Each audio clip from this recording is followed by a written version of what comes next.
नमस्कार दोस्तों, आप देख रहे हैं रिसर्च भोजपुरी चैनल को। दोस्तों आपको बता दें, खेसारी लाल यादव का एक बहुत ही ज़बरदस्त गाना अभी अभी रिलीज हुआ SRK म्यूजिक भोजपुरी चैनल पर। गाने का बोल है एक्शन से भरपूर। जी हाँ दोस्तों, एक्शन से भरपूर इसे गाए हैं खेसारी लाल यादव और अंतरा सिंह प्रियंका ने, और गीत लिखे हैं अजय बच्चन और दीपक दिलकश जी। म्यूजिक दिए हैं जो कि इससे पहले भी खेसारी लाल यादव के साथ काम कर चुके हैं, जो कि कैलाश धुआं धुआं जो गाना आया था, अजय बच्चन जी ने ही लिखे थे और दीपक दिलकश जी म्यूजिक दिए थे, और खेसारी लाल यादव और अमृता दीक्षित इस गाने को गाए थे, जो कि इस साल का सबसे हिट गाना बना था बोलबम का।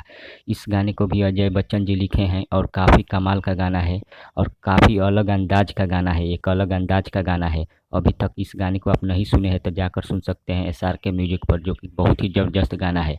मतलब मुझे तो काफ़ी फनी गाना लगा, क्योंकि खेसारी लाल ऐसे ऐसे गाने गाते हैं। अब इस गाने के बारे में आप सबका क्या राय है, कमेंट के जरिए हमें बता सकते हैं। तब तक बने रहिए, हम मिलते हैं अगले खबर में अगले वीडियो के साथ। धन्यवाद।